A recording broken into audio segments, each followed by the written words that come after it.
the engine of growth is when employment goes up, when inflation is down and uncertainty comes down.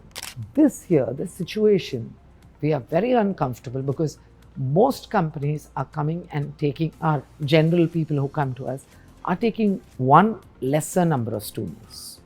So we ask them why, and they say there's a budget cut. My biggest worry is, will growth happen? What do? If you can't get a good enough job or you can't find a job, the best is to skill up. So there are two ways to judge an institution. A, average C to C. B, alumni progression after, say, 4 years or 5 years.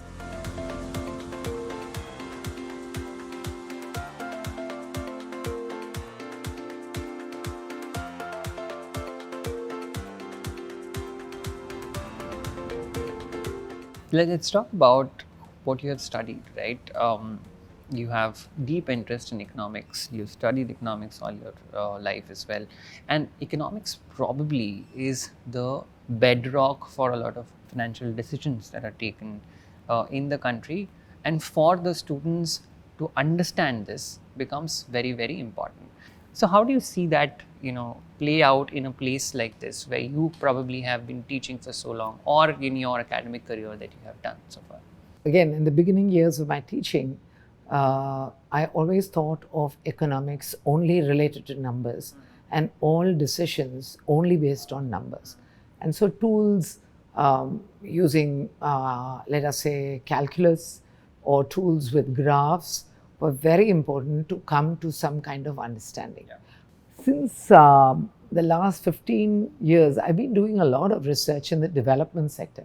Started off with poverty research, and I realized that other than the quantitative portions, which are very technical, there is something called the qualitative portions.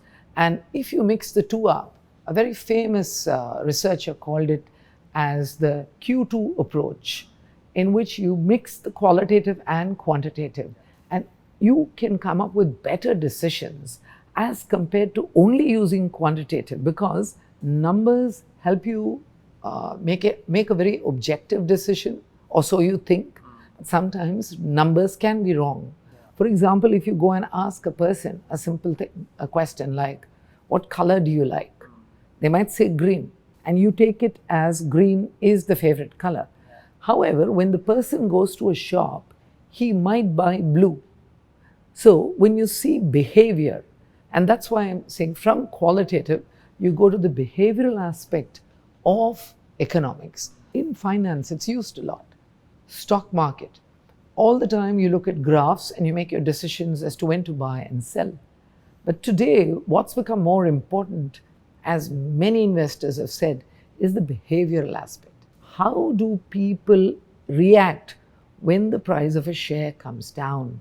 Should they just analyze it in terms of behavior of the herd, behavior of some people? Because all that drives the stock market. So in my own teaching, what I try to do is I dumb it down. Again, we're not doing an MA economics course, but we're doing an MBA. And for an MBA, you need to understand economics and the concepts to go ahead. You don't have to become a theoretical economist. I'm very well known for dumbing it down, and my colleagues sometimes tell me that you can't dumb it down more than this. But I think we need people to understand better, and math is not everything. Yeah. Macroeconomics and microfinance are kind of the areas that you probably have worked on a lot. For a student who probably is an MBA student, let's try and understand how understanding macroeconomics as a core becomes very important. So you see, macroeconomics again is as old as from 1700 we have theories. And some of the theories which are very, very important have come very recently after a very famous person called John Maynard Keynes came along. It's very simple if you again break it down. Macroeconomics consists of making decisions for the short term, as well as probably not making decisions because in the long term things will become okay. And that's one of the reasons why the Great Depression in the 1930s lasted for more than 10 years because no decisions were taken. So, however, after Keynes came, he said, you must make decisions in the short run. And that's another reason why the 2008 financial crisis was very short. So what are those decisions in terms of an example? Now, the financial crisis affected the whole world in big or small ways. If you take USA in 2008 itself, one of the things that they did was many companies, they felt that if they are allowed to perish, which is what long-term economists believe, will have a ripple effect in the economy of unemployment. And unemployment is probably one of the worst things to have in an economy. So that's the first important concept of trying to link decision making to unemployment. That is, government's decision making to unemployment. The second most important thing, which after he came back to power, he said, after the pandemic, I'm going to give a dole to every citizen in USA because there's unemployment. The moment you do that, it took more than 2 years of Fed intervening to get inflation under some kind of control. Inflation reached as high as 8% in USA, unheard of, where inflation is around 2%. So again, the second important thing is inflation. The last, which we track all the time, is growth rate. We're all crazy about growth. How much growth next year? You're having, whether you take student numbers, whether you take a company, this year, can you bring 20% more, 10% more? How does growth happen? The engine of growth is when employment goes up, when inflation is down, and uncertainty comes down. So these three concepts is what right at the beginning we tell our students is, if you're working in a company, you need to know government decision making or the central bank's decision making, because you need to track these three indicators, namely growth, inflation, and unemployment. This is the starting point. You know, we were talking about these three metrics that you spoke about. With India in context, how do you think we are doing right now? When do you think things will start changing? And what are the kind of things that we probably will need in terms of policies? So this question is purely from an economist sitting here, giving me an information, or probably people who are looking at it. And I want to pick your brain on where the solution lies. And do you think that there is a problem to start with? See, one of the things I must confess in the last 6-7 years is that growth has been very good. If we look at two reports, both by the World Bank and the IMF, for the last 5-6 years, among developing countries or even developed countries, growth rate has always been highest in China. But for the first time last year, they said India has overtaken China. So India does have a growth story which we can be very, very proud of. We did have problems with inflation. However, one of the good things about India is RBI is independent of the government and they take policy decisions. They can take policy decisions, either control inflation or bring about growth. And since policies by the government help growth, which could cause inflation, RBI is always wary in their policy document and they talk about inflation and control it. So these two aspects are taken care of. However, if you look at the last few months, you look at the market, you look at the employment situation, and I'm talking purely from experience in my own B school. We also are proud in the last many years, we almost have 100% placement. And last year, our average C2C touched 13.5 lakhs, when our tuition is 14.5. And our highest that we got from a good company, Nomura, was 22 lakhs. 25% of our students got above 18 lakhs salary. So having said that, this year, the situation, we are very uncomfortable because most companies are coming and taking, our general people who come to us, are taking one lesser number of students. So we ask them why, and they say there's a budget cut. So we do know these things. Why does budget cut happen? And if you relate that to economics, you will find budget cut happens if there is a lack of demand in the market. There are two aspects, the supply side and the demand side. Here we're talking about the demand side. If there's a lack of demand in the market, there's inventory collection. When there's inventory collection, companies reduce production. And when they reduce production, employment takes a hit. So this is our minimal understanding of the market situation, because we are grappling. I'm not saying we haven't placed people. We've placed more than 60% of our students. However, we were much more comfortable in the last few years in December as compared to we were this year, and that worries us. But we are confident because I have a very, very good team which works day and night on contacts. My biggest worry is, will growth happen? Where is the investment going? And in the next 2 quarters, will we have growth? I know I sound pessimistic, but I'm just being pragmatic here. How important then it becomes for a student who's making a decision, who's investing in a lot of money and time in doing probably a course like this from any particular B school in the country, knowing very well where the country is headed. How do you make that choice and decision then, keeping all these three in mind and looking at the probable situations that might emerge in the future? See, I talked about short and long-term decisions that are made by governments. We call it policy.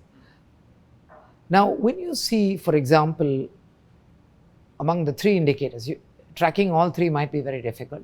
When you look at unemployment, you're out as a graduate, and you know from your college placements what the employment situation is. One of the things that it's known world over is, if unemployment is up, governments, unless they do something about it, will fall. So they will do something about it. It's a short-term problem. What do? If you can't get a good enough job or you can't find a job, the best is to skill up. Skill up is do a course where you will find that at the end of the course, they are talking about what is the average C2C in comparison to the tuition fee that they are asking you. And one of the best things to do, therefore, is if you feel unemployment is up this year, you can be 100% sure in 2 years' time, the economy will boom. A simple cycle is the boom and bust. If there is a bust, it'll reach a rock bottom. It might go up in 1 year, but surely in 2 years it'll go up. And so it makes a lot of sense for you to invest in education and try to find a place where you get what we call as the return on investment. How do you look at that? One of the ways to look at it is, what is the tuition fee as compared to the average C2C? And if it's anywhere between tuition fee to average C2C between 1 is to 0.8 to 1.2, you should see that there is a return on investment. You would have, whatever you have invested, you'll get it back in 1 year. It's again another thing what we call as opportunity cost. You get into a job, low paying job with great difficulty, and you will find that how much percent hike will you get? 6%, 8%, best 10%. So after graduation, if you land up on an average in our country, you don't land up with more than 5 lakhs. So if you land up with 5 lakhs, and if someone after an MBA will offer you even above 10 lakhs, of course that has to be commensurate with the tuition fee, as I told earlier, you should just plunge into education. You spoke about relations, and probably an institute like this holds a lot of these relations, probably because you have a stunning pool of alumni members who are working in different sectors or working in different industries.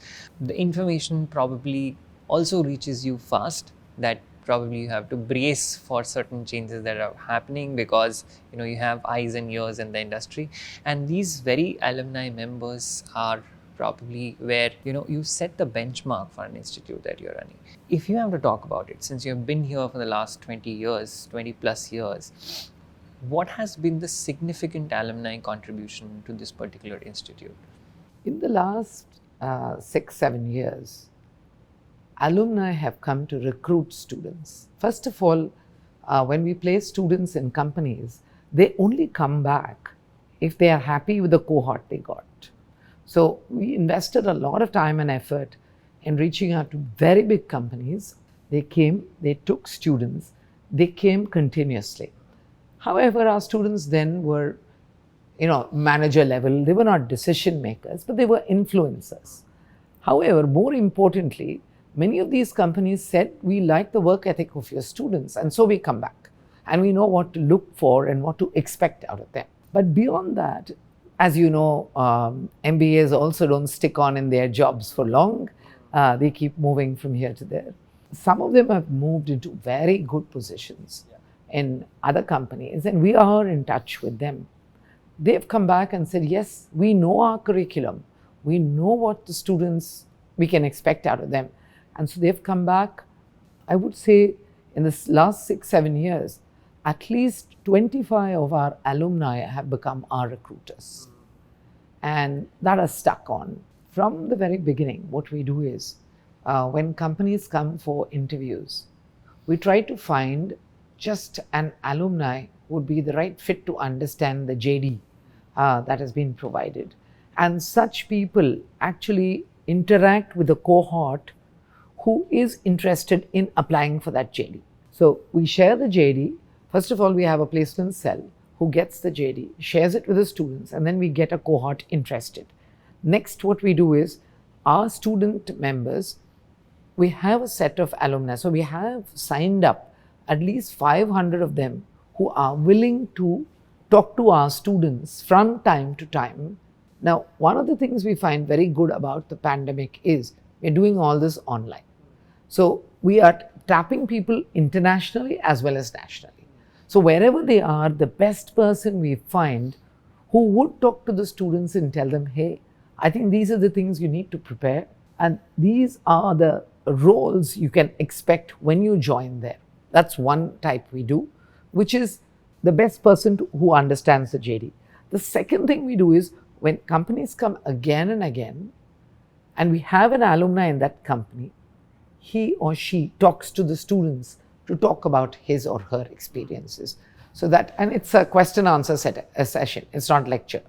So that's why even if we do it online, it is effective. I have one question. You said that whether they have the aptitude for a particular career or not, right? And that's something that a lot of students struggle with, to understand whether they are a fit or not, because we have always been raised in such a way where we have that herd mentality, and it's very hard to shed, right? If there are 10 people in my batch who are getting very good offers from Deloitte, KPMG, and other people who are giving me very good salaries, I am naturally drawn to it because that's what has been told to me from the very beginning. How do I break that away? How do I make sure that in my institute, I focus on my strengths more than what my friend's strength has been, which has given him or her a very good job opportunity? So as I told you earlier, faculty used to do that. We used to allow students to meet us. It didn't work. We find that with alumni interaction, they are able to convince them of aspects that we don't know, because ultimately when you are there in the market, in the corporate world, you understand the ascent and how it happens, and how, if you go by your aptitude, the chances of you reaching the top is possible. However, if you don't go by your aptitude, you will not be able to progress after a certain point. We've also been trying and kind of successfully talking to our students, saying the initial salary is not the most important thing. So there are two ways to judge an institution. A, average C2C. B, alumni progression after, say, 4 years or 5 years. I'm not even talking about 10 years, 20 years. You might just by default go up. Yeah. So I'm talking about 4 or 5 years.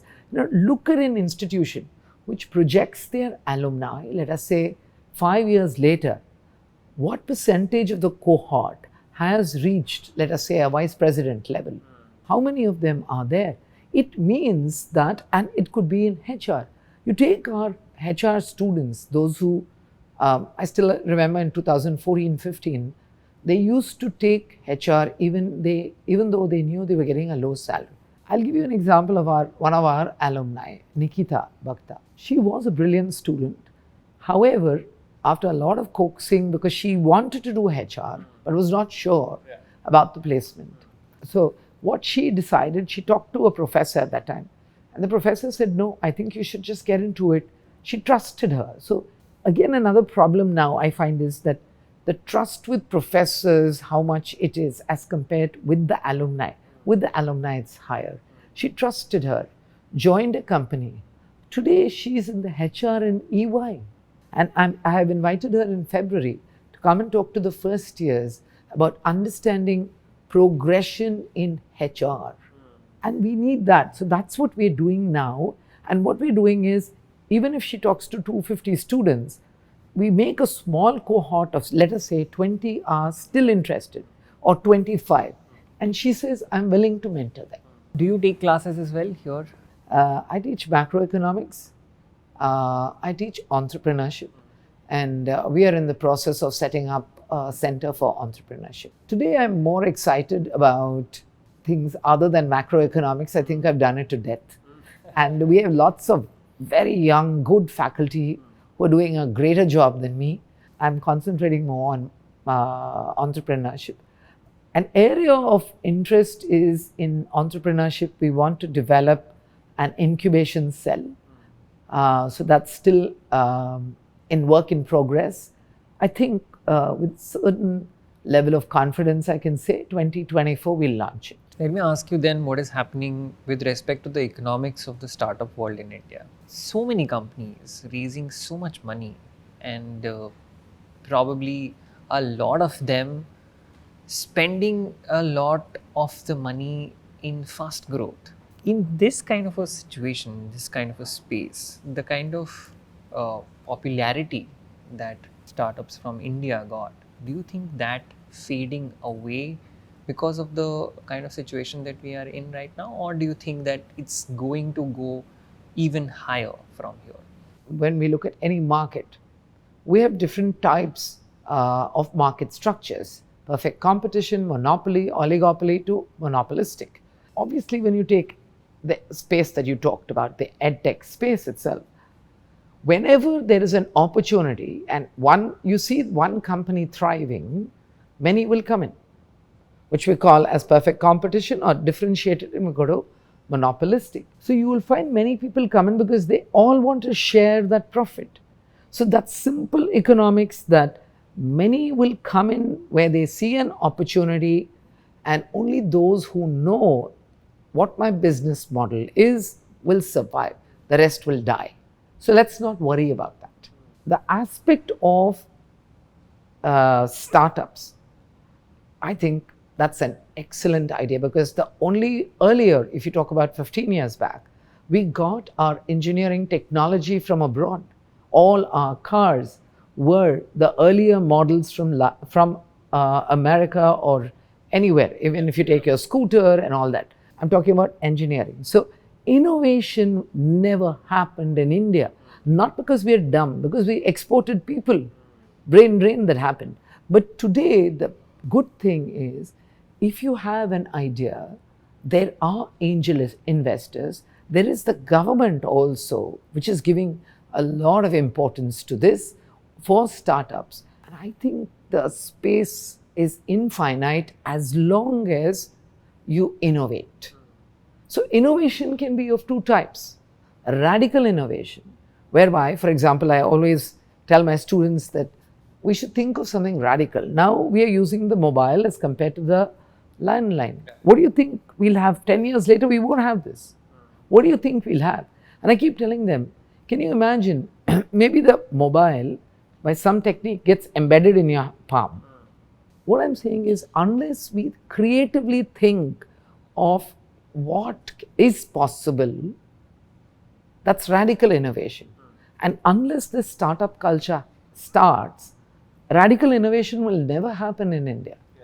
Incremental innovation is good enough to survive as a businessman. You just make small changes and you repackage the product or service. Post office, the courier services were able to take over from the post office. They provided something that the post office didn't. So many things, so many features. So it's the same service differently. You take our railways. How did lorries and roadways take over freight from railways? It's innovation, last mile delivery. So that also works. In 2000, I did a study to understand amount of traffic that went to roadways from railways. Staggering 40%.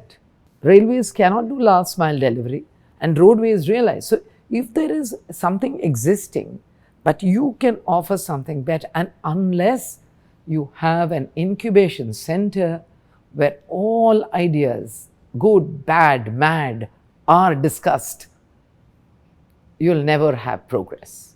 How much importance do you give then when you're preparing these minds to think global with the kind of curriculum that you have, with the kind of professors that you bring in, with the kind of case studies that you do?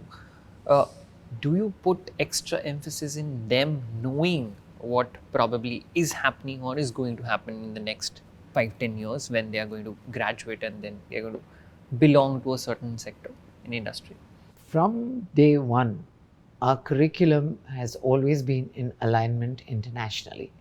I'll tell you how. Our textbooks are always international. It's the best textbook. It could be an Indian author, it could be an international author. It's always the best. Second, at least 50% of our pedagogy is case-based. And we have a tie-up with HBR. We have a tie-up with other schools also, other places too. And case study-driven education. Cases, as you know, in HBR could be from anywhere. It could be Japan, it could be America, it could be India. Having a textbook, which is the basic material which is international, having case studies which are HBR, we naturally are globally inclined. We don't have to put an extra effort. I don't even have to tell our faculty. We naturally do that. Examples are always international. Naturally, I talk internationally than Indian because I assume you would know more about India. Let's talk about then, if I'm coming to an institute like this, what should be my bent of mind? Do I think this institute to be more inclined towards finance? Do I think this institute to be more inclined towards marketing? Do I think this institute will make me a generalist, which will give me an idea overall?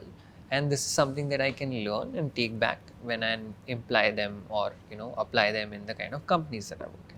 The way we perceive it is the first year is core courses until you come to the final term.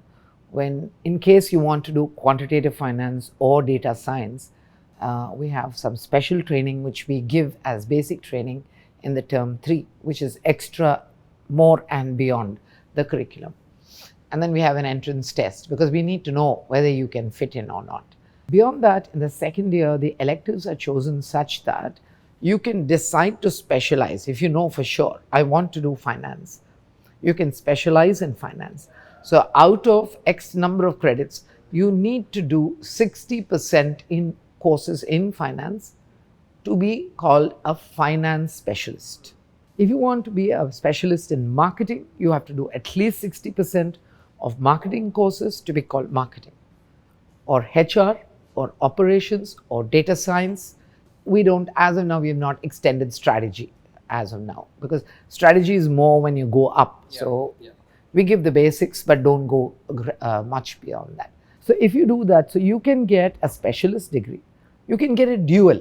So if you do 50-50, I do finance, HR. So a lot of us recommend people, if you're inclined towards finance jobs, but you like the HR perspective, do 50-50 and you can get a job. But you could get in finance or HR. So that's possible. And you can also be a generalist.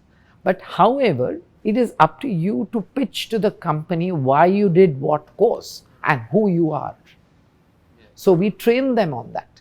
We give them almost a month's training on when companies come and they do their HR round, you have to be very clear as to who you are. And we teach them how to decide who you are and then work backwards and decide your subjects. Thank you very much, Professor Lakshmi, and it was a very, very insightful episode for me, at least. I don't know what our audience will think. I hope that they have gotten something as I am walking out from here with some learning. If you did learn something, do tell us in the comments below how you like this particular episode. Do tell us which are the kind of guests that you would want us to bring and talk to. If you want to know more about this institute and the kind of courses that it offers, there's a link in the description. Go check that out, and do share it with friends who you think will find value in this. Thank you very much once again for your time. Thank you. My pleasure again. Thank you. Thank you.